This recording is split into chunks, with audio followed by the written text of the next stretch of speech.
A human with average intelligence plus AI is going to outperform AI by itself or the greatest human by themselves every day of the week. Zac Engler is a certified chief AI officer and author who helps businesses navigate the future of work with 20 years simplifying complex tech. He empowers teams to use AI with clarity, confidence, and real results. I've basically spent the last 20 years of my career taking highly complex subject matter and boiling it down. The walk stage, I think you were saying automations would be a key characteristic of that stage. What does that look like? How complicated is it for a company to do that? What does that process need to look like? Once you've laid the groundwork and your teams have a solid understanding of prompting best practices, how to leverage a large language model and transcribing their meetings, then you can start looking at how do you do process mapping? How do you start looking at your employee workflows? And how do you start looking at your standard operating procedures to pick apart the areas where it makes sense to start automating different elements with AI tools? What's the general thesis of turning on machines? Turning on machines is a triple entendre, and it's this idea that these three stages are three critical elements that we're all going to face as AI gains that exponential capability we're talking about. There's so many tools. Where do we start? How do you tell them to address those? I always suggest, if anything else, just look to the big four: OpenAI, Anthropic, Microsoft, and Google. Which one do you choose? I have to know them all. So when it comes to AI tools, I think sales teams could benefit from a tool called Perplexity. I think we are running up against a clock. Welcome to Using AI at Work. I'm your host, Chris Daigle. Each week, we'll be learning how today's business owners, entrepreneurs, and ambitious professionals are getting more done with smart use of tomorrow's tech. Let's get started. Right now, every business leader is asking the same question. What are we going to do about AI? If this is you, ChiefAIOfficer.com has the answer. We give you a simple path forward where we provide executive and team training so your people know exactly how to safely use generative AI in their day-to-day. We also manage the deployment and implementation to make sure tools actually get adopted and deliver results. And we'll also guide company-wide transformation so AI becomes part of your operating system, not just another shiny object. The companies that act now will increase productivity, cut costs, and grow faster than their competitors. Those that wait will get left behind. So if you want to make AI work in your business, visit ChiefAIOfficer.com and see how we're helping companies of all sizes finally get results from AI. Greetings, listeners to Using AI at Podcast. Today, we've got a very special episode with Chief AI Officer Zac Engler. Zac is not only a guest, but he's a friend. Everybody who comes on the show is a friend ultimately. However, Zac and I have been able to participate in the AI journey together over the past year that he's been involved in the Chief AI Officer community. And he's done some amazing things, some of which we'll talk about today.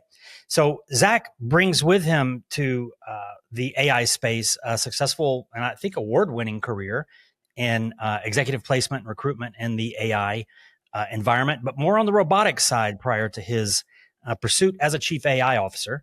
But Zac, before we talk about the main topic today, which is Zac's new book, is there anything else that you think might help the audience better understand kind of your perspective and context? Sure. Yeah. Thank you so much for having me today, Chris. Pleasure as always to connect, and super excited to talk about all things AI related.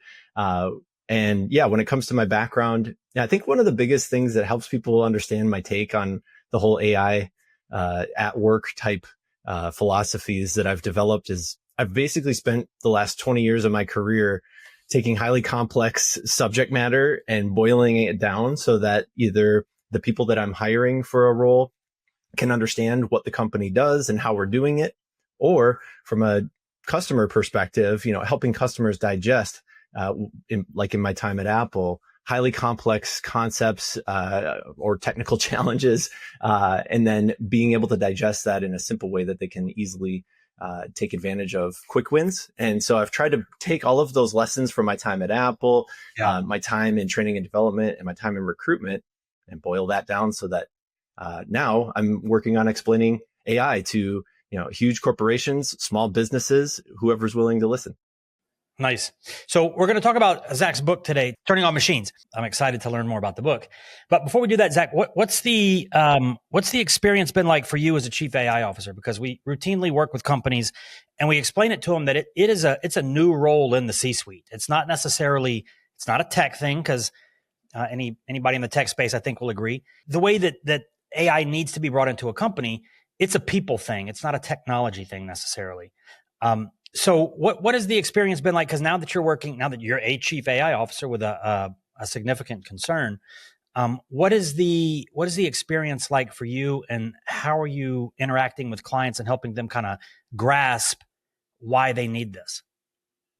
Yeah, absolutely. In the corporate world and in the business world in general, I think there's 3 key stages that every organization needs to work their way through in order to roll out AI effectively. And so whether it's internal or external, I'm helping every organization that I partner with understand the importance of starting at the crawl stage so that you can get a foundation laid across your organization. Then what does it look like to transition into the walk stage, where you begin interconnecting departments with AI tools usage, and it's starting to incorporate the use of agentic workflows and things like that. And we can double click into that if you want as well. Yeah. But then the third stage, the run stage, where you're now looking at creating custom systems that are going to help your organization. You're creating custom tools. That's where, unfortunately, a lot of businesses think they need to start. They're told you need an AI plan, an AI strategy, but they don't realize there is a whole foundational layer you need to now set with your teams. The other piece that I think is important there that folks are missing is AI is not going to be an easy button, even if you did go develop that custom tool. The easy button is the fact that every single employee at their fingertips has the world's most intelligent system ready and waiting to help them out with their day-to-day work. And we've discovered 3 things that can help people instantly gain 10% productivity across the board in any sort of knowledge work. The 3 things are, number 1, access to a large language model. In my work, I've seen a lot of companies just pump the brakes and say, no AI tools whatsoever. And I think that's the wrong answer. I think you do need to have at least one known good AI large language model that your employees can work with. Number 2 is prompting techniques. And the philosophy that I try to teach here is something I borrowed from my time as a musician. So I actually went to school for music performance. And I don't know if you ever tried to learn to play an instrument. Not yet. Have you played anything in your? No, okay. I haven't. So when you're trying to learn an instrument, you can go learn a bunch of songs, right? And it's fun, especially like if you're a guitar player, you can go learn a bunch of songs, but you have to memorize everything in the songs. If you learn how to play scales and you learn how the actual notes work together, you can create anything. You can create millions of different sounds and millions of different opportunities. And so I try to draw that analogy to prompting. You can go out and find prompt libraries with hundreds or thousands of prompts that are tailored to specific scenarios, right? But then you got to go hunt and peck that library for the specific scenario you're working on. Whereas if you learn the prompt frameworks that I teach and are something that are definitely accessible, it's public information, but I try to present it in a way that makes sense for a business use case. When you learn those frameworks, now you've got kind of this recipe book of core elements where you don't need to know the specific prompt. You just need to know, how do I stack these frameworks when I'm building a go-to-market strategy? Or how do I stack these other frameworks when I'm trying to evaluate my board report? Or, so on and so forth. So I think learning how to understand the frameworks of prompting just makes you that much more dangerous. Plus it's free. Like everything that I'm talking about right now is minimal cost for an organization. And I think that's a huge win. The last piece, the 3 things that help organizations gain that 10% productivity right out of the gates is being able to transcribe your meetings and conversations. This can get a little tricky if you work in the healthcare space or the legal space. You really have to be careful how you're transcribing and what you're transcribing. But that being said, that provides a huge amount of information that AI systems can then help on the back end when it comes to coordinating your different business initiatives, your different business objectives. So, most organizations, I think at a certain level, have Microsoft or Google platform rolled out, which instantly gives them access to a large language model that's relatively safe to utilize. But picking up those prompting frameworks and being able to target the appropriate meetings and conversations for transcription will definitely unlock huge amounts of productivity just across the board. So once you lay that foundation, now you've established the walk stage and the crawl stage, and you're ready for the walk stage, where now you're looking at those agent deployments. You're looking at how departments can gain efficiency using AI tools to talk to each other.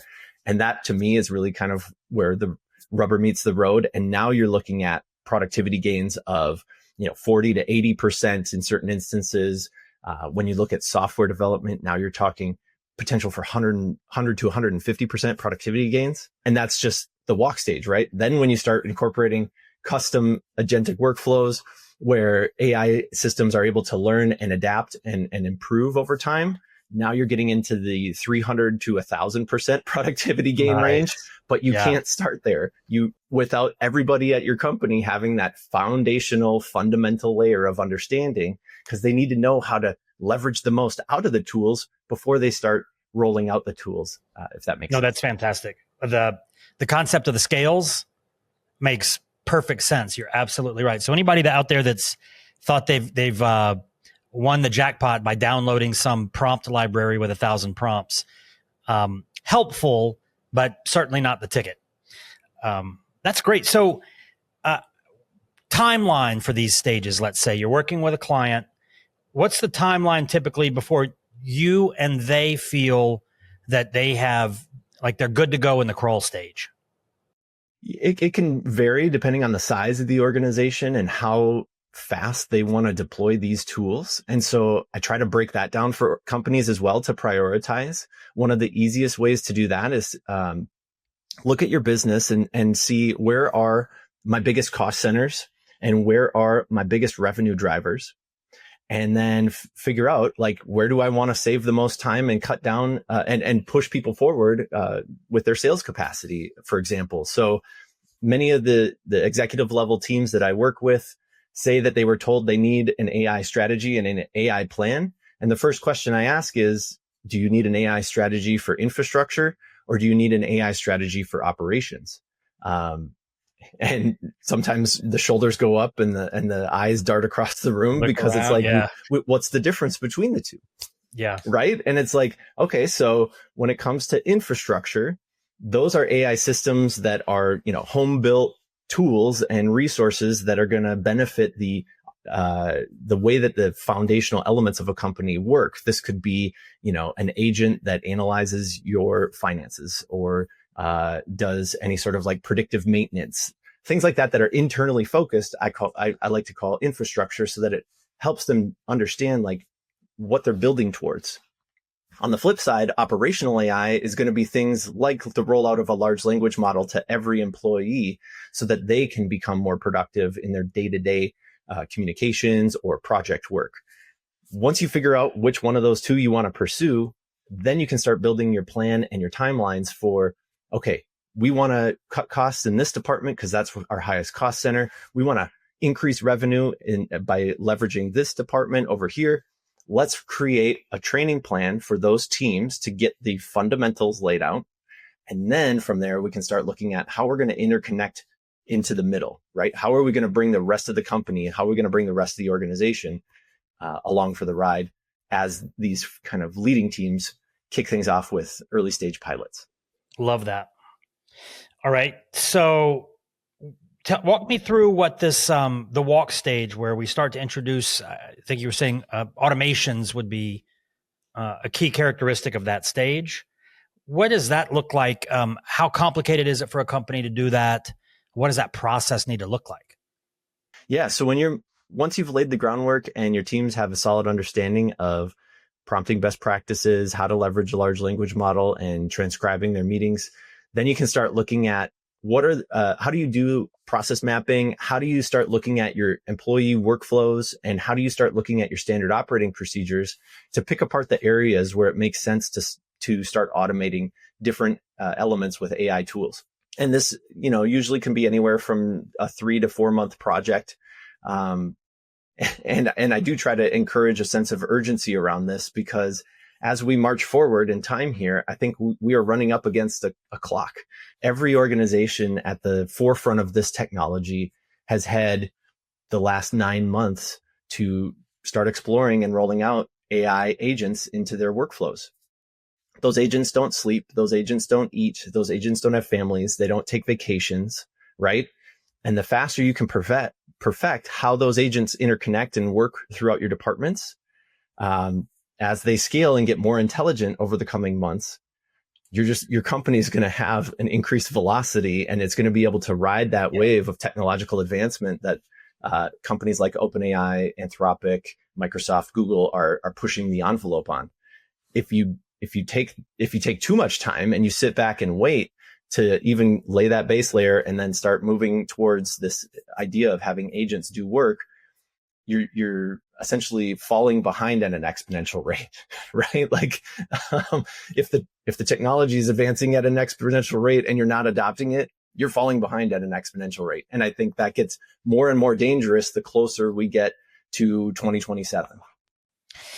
So, that's an interesting concept, because I've been thinking about this a lot, and companies say, well, we haven't decided yet, right? And to me, standing still isn't, you're losing ground. Combined with the fact that Absolutely, you look around and maybe your competition hasn't like rolled out their AI impact or anything yet, but you don't see what's happening under the surface. They could be working with a Zac, right? And they could be training their staff up, and they could be building these things out and testing them before they roll them out. So if you're waiting, all of a sudden, not only are you falling behind because the technology continues to advance and get easier, but your competition that started 3 months ago starts to roll things out. The opportunity for you as a business who's been hesitant to catch up, I just don't see it happening. Exactly. And I think that idea that maybe risk plays a part in the stalling of that decision-making process. I think fear of making a mistake or picking the wrong tool is another key element that causes companies to pause on that decision-making process. And, to your point, this is one of those areas that I think my working at a startup really helped me understand. Like, sometimes you just got to build an imperfect system and iterate on the back end. And AI, I think, is a perfect example of that for any major business at this point. You just got to find a small pocket of your organization that's trusted to leverage these tools and get them going, get off zero, right? Get somebody in your company moving forward, exploring these tools and looking for creative ways to then roll it out to the rest of the teams in a more managed, structured way. But it's cursory stuff, Chris, that I think many organizations miss and overcomplicate the conversation before they even dive in. So I think that's one area where our company and our team at C4 really helps break that kind of bubble of illusions and hype and doom and really pair it back to what is going to move the needle on your biggest problem right now, or what is going to move the needle on a handful of really small problems that you can then cover ground more quickly once you get those out of your way. Love it. You mentioned the risk and the tool confusion. What would you suggest? I know you said, hey guys, you got to get started. You don't have a choice. But what would you suggest? How do you suggest a listener address the hey, we'd like to get started, but we don't know enough about the risks to really get serious about it. And there's so many tools. Where do we start? How do you tell them to address those? Thankfully, a lot of the big players in this space have created robust platforms that are secure, that you can get started with. And so I always suggest, if anything else, just look to the big four: OpenAI, Anthropic, Microsoft, and Google. They all have fantastic platforms that are relatively inexpensive, that with the proper knowledge can be leveraged in a secure and protected fashion.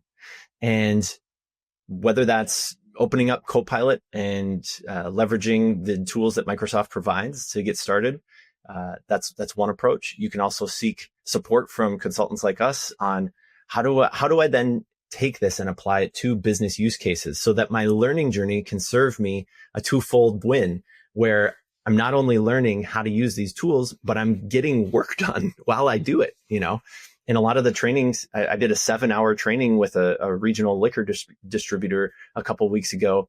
we spent 7 hours talking about these tools, working through different use cases. And by the end of it, they walked away not only with a whole new understanding of how they can set up their governance, manage risk, they were able to then walk away with a couple different agents that help them with their day-to-day work.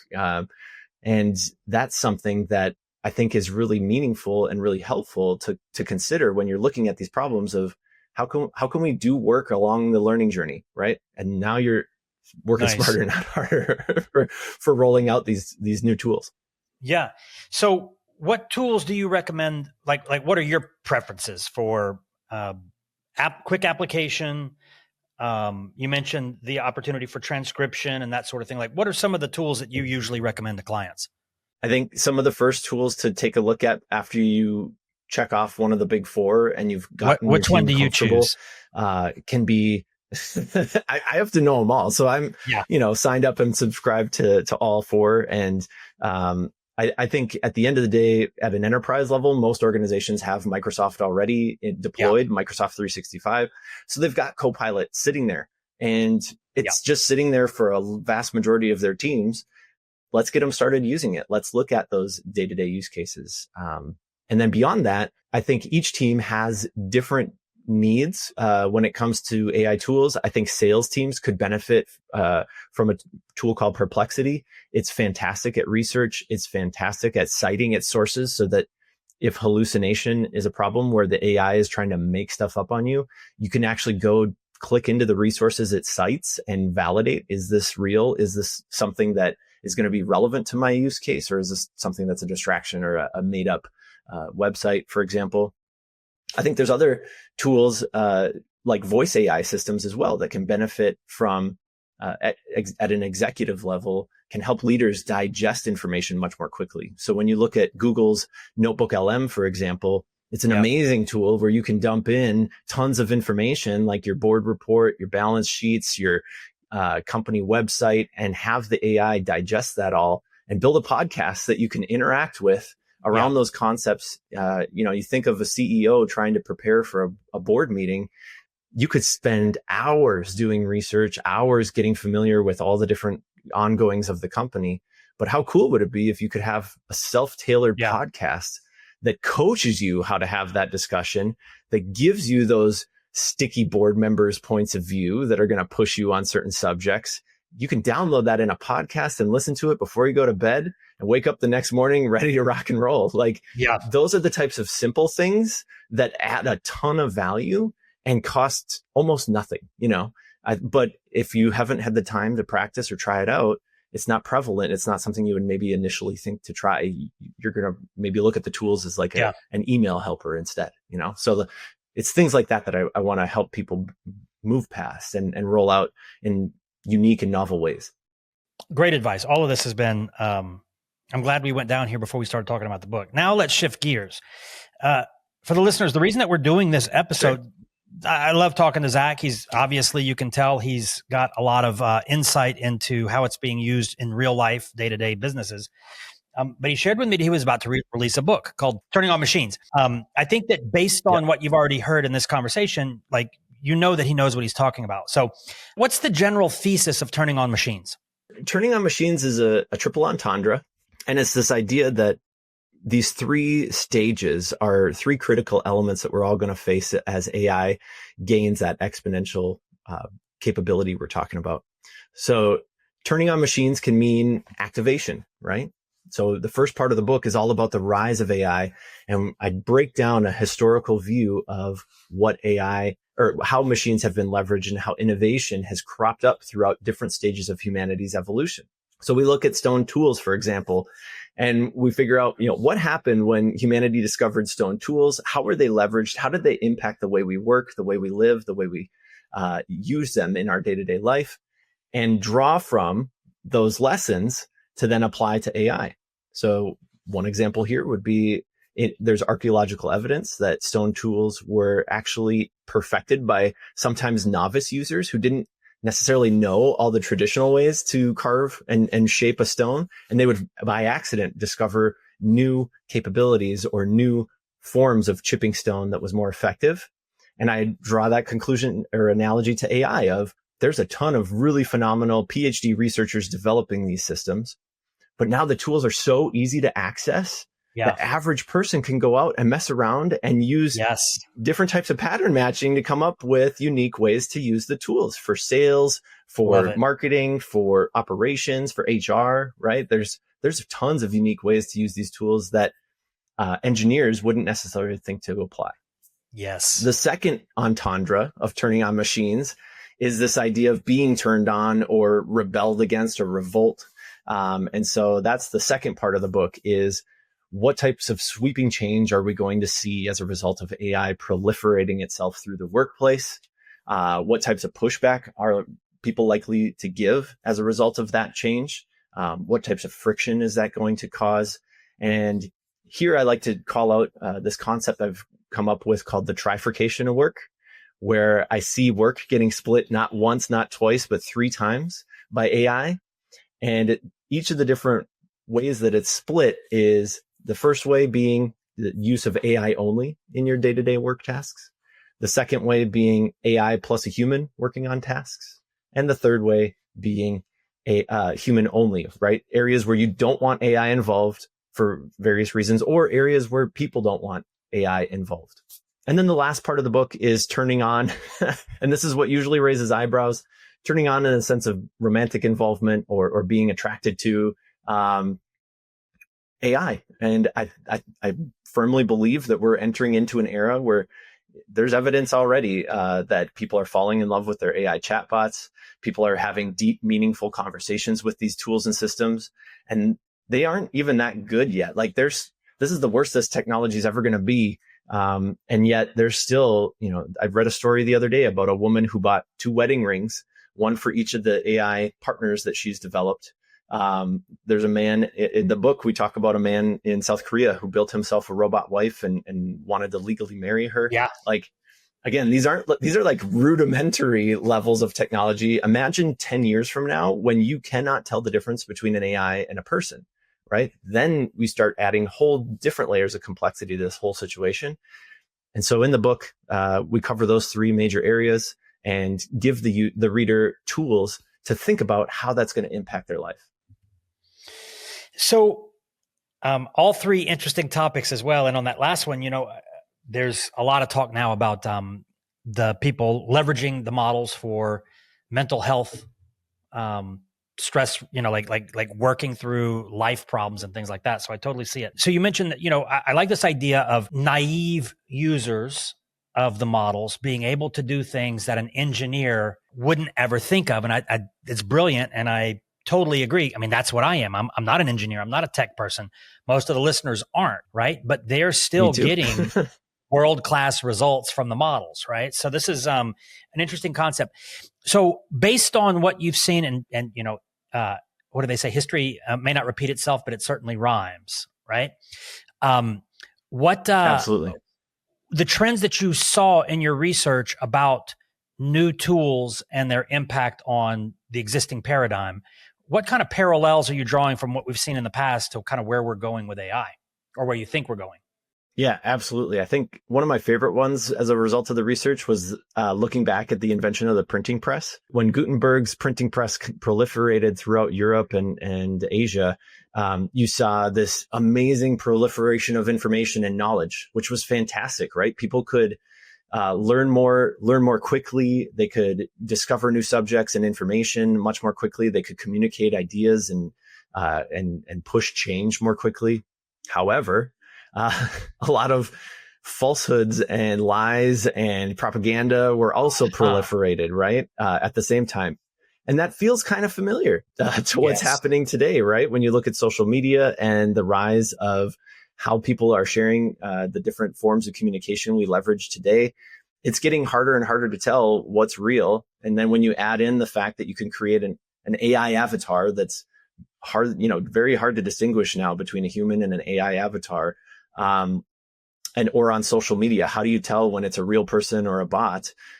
Kind of the similar concept. And so one of the ways that they addressed that back in the 16 and 1700s was, let's create journalistic standards, right? Let's create trusted sources and trusted methods for how we showcase our work, how we show that we're standing on valid and concrete examples. And I think there's a parallel there that maybe there's $1 million idea out there for somebody to take hold of how do we build those new trusted, verified sources. And you're seeing some early signs of this. I know Sam Altman has some ideas around cryptocurrency and tokenization of information being used. But I think even more simple, like look at LinkedIn. LinkedIn has a feature that allows you to upload your ID, right? And you can validate, I'm a real person. It's a pretty straightforward process. It only takes a couple minutes. But once you get that check mark, when you go on LinkedIn, you can know that somebody actually had to like validate their identification, as opposed to some other social platforms where you just pay a fee and that's your check mark. I think that's a little easier to circumvent, even though it's one extra step, you can still circumvent it. So that tends to be why I use LinkedIn as my go-to social media, because I can tell, this person is either real or they had to do a really good job forging an ID. So, okay, that's certainly, I think everybody's heard of the deep fake examples, and they've probably heard politicians, and humorous memes and things like that. So definitely something that we can all relate to. With the second concept, turning on machines, when I talk to clients, we go on site, there's always that kind of wink, wink, nudge, nudge, like, hey, when's Terminator come? Right? Like that is a concern. And being a professional that understands, I mean, you've been using the tools as I have, and you see that like it's advancing. It was great when it first came out, but I would not go back to where we were with what we've got now. So like it's inevitable. Yeah. Right. So how are you, like, what were some of the I guess the novel ideas that you developed in the research for that section of the book? Yeah. So on that front, when it comes to like the pushback that we'll likely see, there's already been several notable examples in the real world of like the Hollywood writers' strike last year was a really good example of people standing up and saying, no, you're not going to just take all of my life's work and upload it into a large language model and then recreate scripts or recreate movies with my likeness. And I think you're going to see more and more of that proliferate into the business world once employees start realizing, that same kind of approach could happen to them. The longshore strikes that also happened on the East Coast were another great example of people fearing that the automation was going to essentially wipe out their livelihoods. And so you saw these huge strikes, people sitting down and saying, no, I'm not going to let you, automate away my livelihood, even though it may be inevitable, and it may be more efficient. You can't just, discard people. And I think in my research, what I found was that, there's this well-known chess player named Garry Kasparov, and he was the first person to be beat by AI in a chess game. And over time, he developed this concept called Kasparov's law that says a human with average intelligence plus AI is going to outperform AI by itself or the greatest human by themselves every day of the week. And he's proven this over and over again. And I think it's this concept that businesses should also adopt when we go back to this idea of the trifurcation of work or whatever it may be. Your teams are going to be way more productive if they're paired up with AI effectively and given tools and resources to use it effectively than if you just try to roll out automation by itself, or if you expect everybody at the company to do the heavy lifting on their own. So I think making that analogy and being able to just see that roll out in the real world is what opens that mindset to business leaders to say, it may look good on a spreadsheet and it may be good for a quarter's worth of gains, but in the long run, we're actually going to be doing ourselves a disservice by automating away. And we've seen companies like Shopify or Microsoft rolling back some of the initial automate everything approach that they had taken and saying, no, actually, we do need to have a human in the loop for some of these things. Yeah, no doubt. So for the companies that say, we want to keep our people, but we are interested in the automation side of things. And I thought it was an interesting analogy because a big part of the Hollywood strike was people started seeing the trend that was happening, that AI can produce what's taking me, my entire career to be able to do, whether it's as the actor or as the technician behind the scenes, it's producing the film itself, right? This idea of employees having that same concern, I had never thought about it that way, that I do my job in a very particular way very well. And if I've documented everything and I've created a knowledge clone and I've AIified all the SOPs for my role, like my contribution or my perceived insulation from any type of disruption in the company, it may no longer exist. If I am too much of a princess, they might just say, listen, we've got everything we need. Yeah. Have a good career. So that's like this. Absolutely. That's this huge reason for pushback. And this is a big reason why teams don't want to adopt these tools. So one of the things that I've come up with on that front is this idea that you're going to become a machine shepherd, right?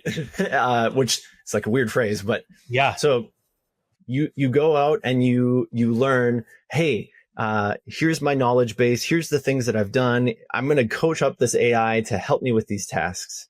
And all of a sudden you're now 10 times more productive in your work. You're now going to guide and shepherd and lead these semi-autonomous agents into doing work. And where it maybe took 10 people to do a job, now one person is going to do that job with the help of agents, right? Doing that work. That person has now become a machine shepherd. Another good example of becoming a machine shepherd would be autonomous vehicles, right? You have dozens of truck drivers out there doing routes. All of a sudden, autonomous trucks come along. And one of those really great truck drivers took the time to learn how the AI systems work. And then they go and they monitor the 10 or 12 trucks that are driving autonomously. When they run into problems or situations they can't handle, they remote in and they help the trucks out, right? This is that concept of a shepherd coming to life. That's going to change over the course of the next decade. And I talk about what that change looks like and how your role will shift in the book. But this concept of, okay, if I'm going to work in a domain that's going to be disrupted by AI, I need to learn how to become a shepherd. Then you have a set of tools and resources at your disposal to evolve and grow your career with AI. That's not for everybody though, Chris. And I'm all for the fact, like, there's going to be a group of people out there that just don't want AI involved in their lives. And that's okay. This book is still for them too, though. Like, even though it's about AI, I think it's good to educate yourself on the change that's going to happen. And there's a set of roles out there that people could go do that are likely not going to be as impacted by AI or robotics over the course of the next 2 decades. I think jobs like dentists, for example, are one where, like, I don't want any sort of robot with sharp tools around my head personally. I just, even if they're really great and really affordable, like, I'm sorry, that's just not a thing I'm going to allow. And I think there's a lot of other people out there that would feel that way too. So I think certain jobs where there's human to human contact, right? Yeah. Healthcare, surgery, they may be using AI to support some of their decision making or things like that. But at the end of the day, it's still a person digging in your mouth or it's still a person giving you a massage or whatever it may be. One of the other categories that I think is really interesting in the business world is this idea of experiential roles, right? So it's going to be pretty hard for an AI to be a rock climbing expedition guide or a canoe expedition guide or a spelunking guide or a surfing teacher or, whatever it may be. Areas where there's an experience, I think are going to be really hard for AI and robotics to touch. So that could be another way to kind of protect yourself and insulate yourself. If you don't want to work with AI, you can kind of circumvent it and work around it. And then there's 2 other ones I won't dive into deeply, but I'll just say, like, roles and that require certification. So, like, I just redid my basement. I needed to have an electrician come in and certify, like a certified electrician come in and validate like all the wiring was done properly. Nobody's going to hand that stuff over to an AI or a robot anytime soon. Or other roles in government, like judges and lawyers, I think will also be required legally to have a person in that role and capacity. So you can kind of look at the world in those two lights of, do I want to work with AI and become a machine shepherd, or do I want to go down this path of protecting myself in a new career? I'm going to pivot to an area where it's going to be really hard for AI and robots to do this stuff. That's one of the things I just took away from that was there's people that they might hear that, AI is changing the workplace and they think, oh man, I've got all my 10,000 hours in what I do. And now that's not going to matter anymore. I've got to go learn AI. And the way that you positioned it was because of your 10,000 hours. Yes, you've got to learn something like look at things through a new lens, but that's going to make you a better machine shepherd, right? So I think that's very encouraging for exactly any knowledge worker for sure that is concerned about AI's impact on their role over just the next 12 months. So let's talk about the third section of the book. And I'll just add. Yeah. Could I just add to that, Chris? Sorry to interrupt. Please. The faster you adopt these tools, if you want to stay in the knowledge worker lane, the more ahead of everybody else you will be, right? Yep, for sure. And I guess, we talked about this concept of businesses waiting on AI, and waiting is actually falling behind. It's not standing still. Same thing applies for the employee. Right. Yeah, for sure. So now let's talk about exactly the third section a little bit more. Help me better understand this trifurcation concept. Okay, so when you look at a process at a job or a workflow within how an employee does their day-to-day work, as you start mapping out from start to finish how that work gets done, there's going to be areas where it makes sense to incorporate AI. Let's say areas where there's highly repeatable digital tasks, areas where there's a lot of data analysis or ingestion, where it makes sense to just have an AI go do that work and support that work 100% hands off, just doing it automatically. That's kind of that first layer of the trifurcation, mapping those out, identifying them, building a tool or a system to take it on. The second element of the trifurcation is this idea of humans working with a machine. Oh, what's that? What would you call that category? AI only. AI only work. Okay. And then you've got that middle ground where it's human plus machine, or some people call it human in the loop.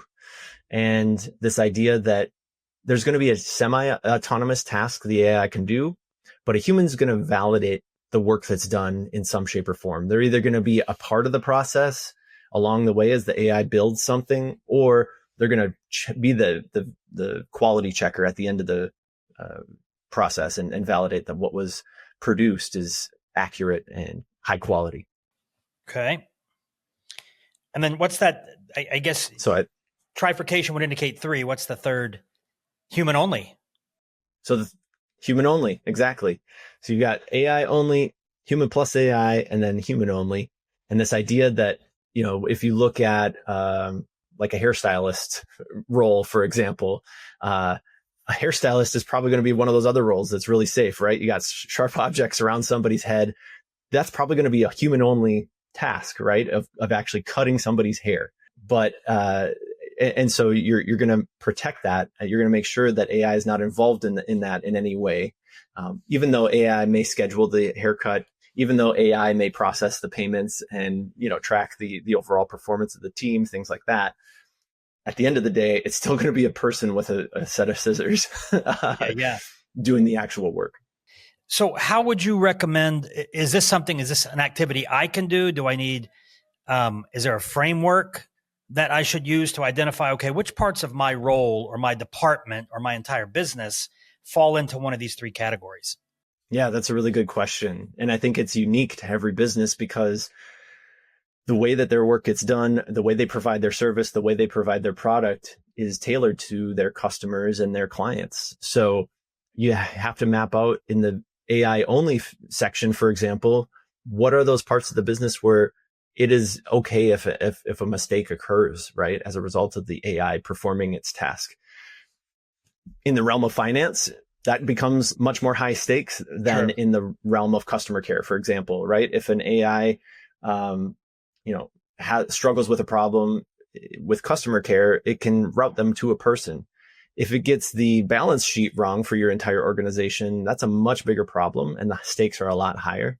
So going through and mapping out where's the ROI and how much of a negative impact would the AI have if it did something incorrectly is a great first step to figure out where can we let AI do its thing and where do we have to have a human in the loop to validate once it's done. Dude, this is fantastic. So the book is coming out, I guess by the time this will be released, the book will be out. Usually when we have speakers on here, I always say, where can we find out more information about, if people want to follow what you're doing? But in particular, I would like listeners to focus on the book. I think at the beginning of this episode, we had a chance to hear Zac's perspective on things. And listen, I talked to a lot of AI experts and AI thought leaders and stuff like that. And I heard some ways of thinking about bringing AI into the business that I don't hear other people talking about, which is always encouraging. And an indication that this person is not just talking about it, but they're actually doing it.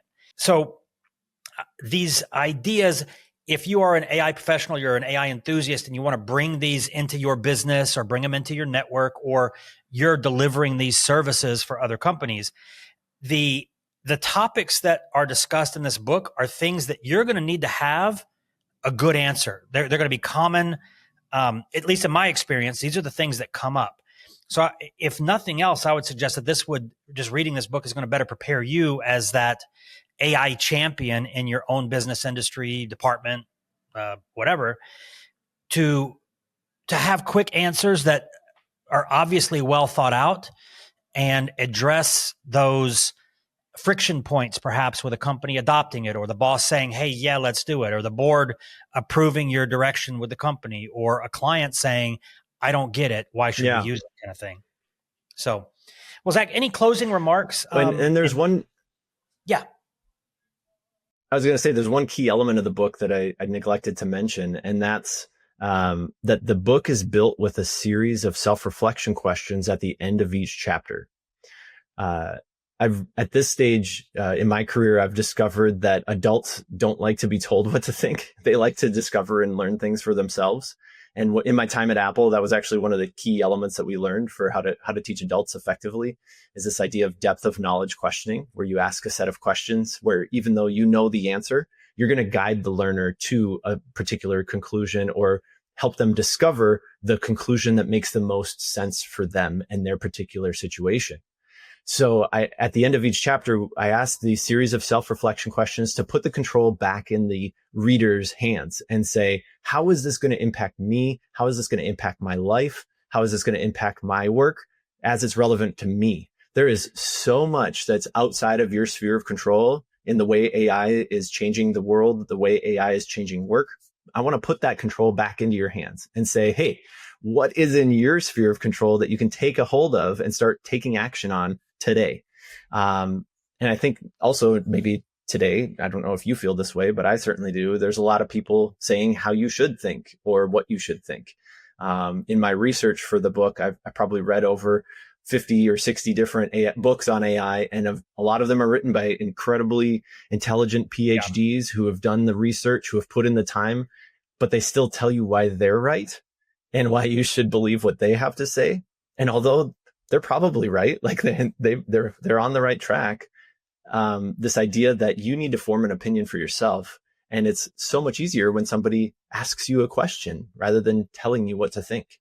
The other piece of that, taking that approach, is you'll be 12% more likely to remember what you actually read in the book and apply it to your day to day than you would if you were just being talked at. So I think there's a fair amount of research I did into this idea of how do we get the average person off zero when it comes to the use of AI? How do we get them thinking about these tools?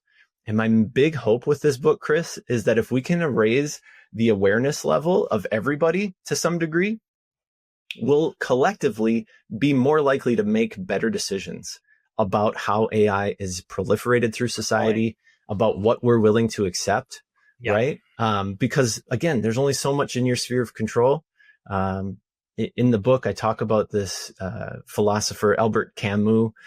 He was an absurdist. If you're not familiar, go check out Absurdism. And it's this idea that even in a gigantic universe where you are just a speck and ultimately can't control anything, there's beauty in the fact that you do get to control what's around you and how you handle and deal with things.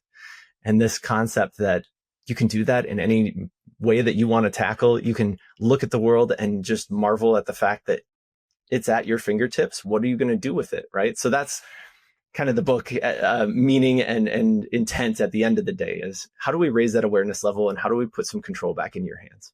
I love it. And congratulations on the release of the book. It's quite an accomplishment for sure. So tell people where they can go and get more information, buy the book, learn more about the content that you're putting out as far as your reflections on AI. Yeah, if you visit zacengler.com, it's just my name spelled out, zacengler.com, or if you go to turningonmachines.com, I've got both those URLs synced up to more information about myself and the book. You can pre-order it now. We're working on finalizing the launch date and getting the actual orders of the book, logistics finalized. And by the time this show airs, it should be set up on zacengler.com to purchase the book directly. And then from there, I'll be sharing more as we get closer to the launch date on my social feeds as well. So if you haven't connected with me on LinkedIn, like I'm an open book at this point, Chris. And I think that was one thing that really attracted me to the Chief AI Officer community, which I know we don't always dive into on the show, but like at the end of the day, that has truly made a huge impact on my life. And I want to say thank you to you personally. You're a big contributor. If it weren't for this podcast, I would not be here talking to you right now, and I would not be a Chief AI Officer. A lot of this stuff is a direct result of the work that you and this amazing community have developed. And I think there's something to be said for coming together with a group of like-minded individuals. Yep, for sure. Thank you for that. So everybody, ZAC, Zac Engler. Yeah, if you're going to zacengler.com. But listen, check the show notes because we're going to have the links to all of this stuff. I'm a big fan of the positions that Zac takes on AI. I'm a big fan of the performance that he gets for his clients. So we're glad to have you on here, Zac. And we will be, I'll be waiting for the release of the book so that I can get my copy for sure. I'll probably be giving a few of these out to peers and clients as well. So again, congratulations. And thank you so much, everybody. We'll see you on the next episode of Using AI at Work. Go use AI. Thanks, Chris. Thanks for tuning in to Using AI at Work. Don't forget to subscribe for more conversations about how to use AI at work. And a special thank you to our sponsor, Chief AI Officer, for empowering businesses with AI education and training. Visit their website for a free AI readiness assessment and AI strategy guide to help you get started using AI at work. That's www.chiefaiofficer.com. Follow us on Twitter at the handle Using AI at Work and visit www.usingaiatwork.com for free resources to help you harness AI in your role.